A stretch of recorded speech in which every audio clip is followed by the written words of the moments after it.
Welcome to another episode of Entrepreneurs at Fuego. We're documenting the journey of phenomenal entrepreneurs like Tish Times. It's just like, what time is it? What time is it? It's Tish time, baby.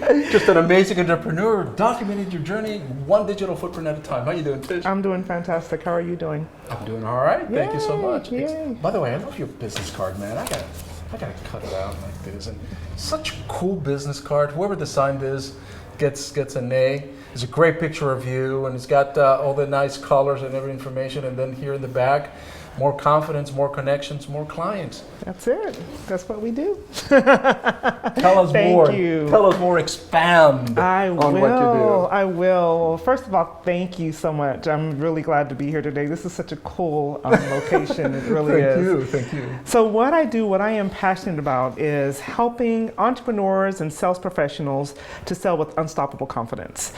You know what I mean? I love to see people who are out networking and getting to know one another, meeting each other and building great relationships. What concerns me is when that stops when the event ends, when people stop their conversation, it doesn't continue, meaning people don't know how to follow up effectively. They don't know how to bring money into their business through those relationships.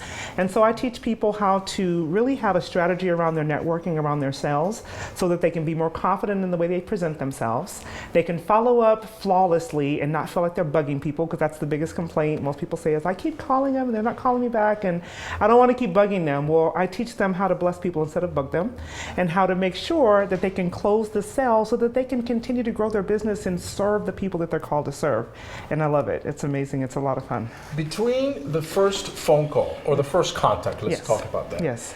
From the client to the salesperson to the actual sale, there is a process. There is. There is a process. Right. What do you think is the most difficult part about that, particularly for that salesperson who is receiving an unusually overwhelming amount of sales calls? Well, for the person who's receiving them or the person who's making them? For the person who's receiving them. So generally, I think that we as salespeople, we as people who are on a mission to build our businesses in different ways, we forget that we're not someone else's first priority right now. So if I meet you, Francisco, we meet at an event, you love me, I love you, we have a great connection, you go back to your business and life happens. You know what I mean? You get back into the flow of business, you're doing things that are important to you, and if I call you, you may not have time to return my call right away. But what happens to me is I make a decision, Francisco doesn't like me. We didn't make a great connection after all. He told me he needed my services, but he really didn't. But what's really happening is you have other things that are on your list of things to do, and I'm just not a big priority right now. Maybe because I didn't express my value enough for you to feel like should be your first priority, or maybe because you just need for me to be more persistent and to put myself on the forefront of your mind by continuing to reach out to you. And so many times I think we give up. It takes between 6 and 12 times for most entrepreneurs and more salespeople to make a first connection. Between 6 and 12 6 and 12 times. But we normally give up after 3 and 4 times. And so we make the assumption that there's no opportunity there, but really if we would have been more consistent, we would have been more persistent, we would have had an opportunity to make that sale.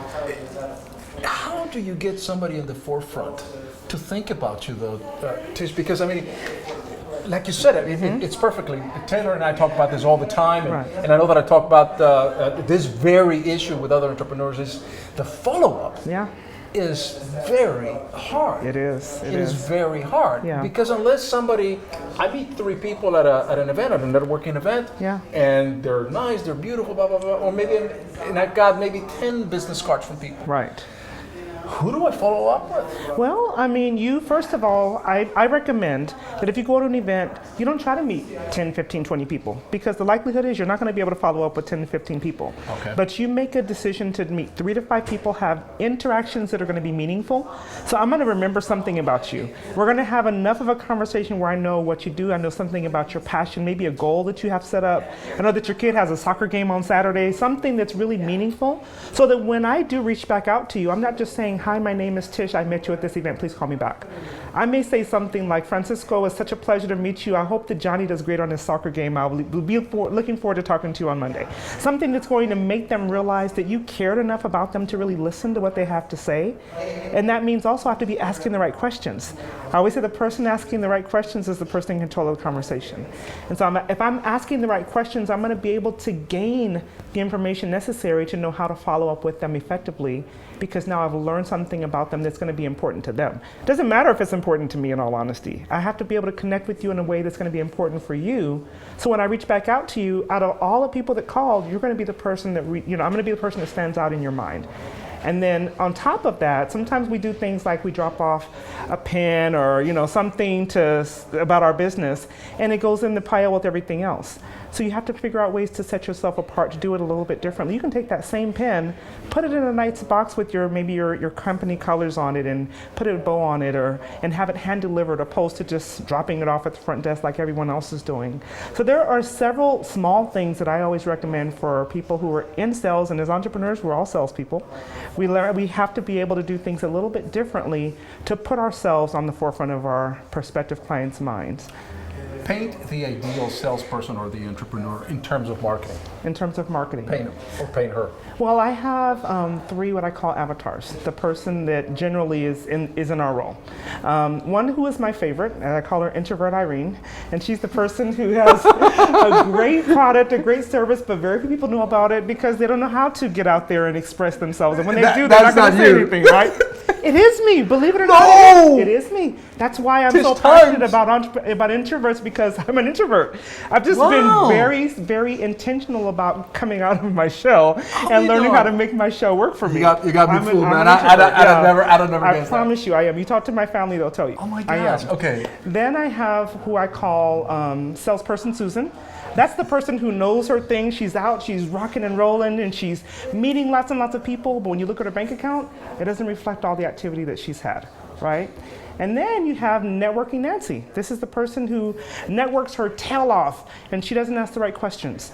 And she's everywhere, and nobody really knows what she does because she doesn't articulate her value very well. I've met those 3. You've met them all, right? That's why I was like, okay, so true. Who do we deal with here? These are the types of people generally. We fall into one of those boxes generally. Right. And so how do you, no matter what box you fall into, take that and make it a strength instead of a liability for you? And we teach people how to utilize who they are. I never say, get out the box. I say, make your box works for you. If you like your box, let's work your box. Let's rock the box instead of trying to change someone, because you can only be authentic you can only sell well, you can only present your business well when you can be authentically yourself. And that's why I don't say I used to be an introvert. I am. I've just learned how to make it work for me. It's funny you say that, and you're talking about boxes, because here we do not believe that there is any boxes. Don't think inside the box, don't think outside the box. There's just no box. Right. That way you have just a free canvas. In fact, I'm going to do something right now. Awesome. And I didn't know that here's a box right here, and what we're going to do is we're just going to crush this box together because there's no box. 1, 2. Love it. There is no box. Love it. You are who you are, right? That's it. And that's it. And if we learn how to operate within our own authentic selves, really, not trying to be like Francisco, not trying to be like anyone else, just be yourself. And then you're right. Then the box is completely irrelevant. There's no box. There is no box. That's true. Yes. See? I love it. We planned this, right? I know, right? These things happen magically. I know. But you're such an amazing individual. I mean, I can't imagine anyone not feeling comfortable talking to you, because you make people feel very much at ease. You are in command of what you're talking about. You have the knowledge. And so myself, when I hear you speak, when I see you, I want to pattern myself with you, because that confidence that you give, that calmness, you're not telling me anything. You're really giving me a little bit of information and education about what you're doing. Yeah, I mean, I'm really, and I mean sincerely, people say all the time, I'm so passionate about this. I'm passionate about it, Francisco, because I've not always been this confident. I was in a very abusive marriage for 4 years. Now I've been happily married for 20 years. I love my husband, he's fantastic. But I was married prior to this. to a very abusive, man. And so I didn't have tremendous self-confidence. I spent a lot of time really beating myself up, not really knowing who I was. And so now that I've captured this level of confidence, and it's been over the period of time, it's been a process, I love to be able to help someone understand that they can be themselves, they can be secure in who they are, and they can really do well as an entrepreneur or as a sales professional or as a business professional in being themselves and learning how to perfect their own skills. Was there a moment in time that epiphany occurred that you remember and you saying, you know what, I'm worth a lot more than what this a-hole thinks I am, or this bad person thinks I am. I am worth something more. Right. Do you remember that time? I do. It was not while I was with him, though. When I left him, I was leaving trying to save my life. I had a little boy, I was pregnant with another one, and I was trying to get out of there to just change my life. It happened many years later. And I won't forget, I have a very dear friend who started off as a mentor, who's now one of my best friends. And I remember, her speaking into my life and really sharing some things with me. And I make no bones about the fact that I'm also a very, very firm believer in the Bible. And there's a scripture, Hebrews 10:35, and it says, don't cast away your confidence, because with it is your reward. That scripture changed my life. And that relationship with that woman, I have some amazing men and women in my life, my husband as well, one as well, that helped me to see value that I didn't know I had. But I'll never forget when the light bulb went off for me, and it's changed everything. And I want to help other people change everything as well.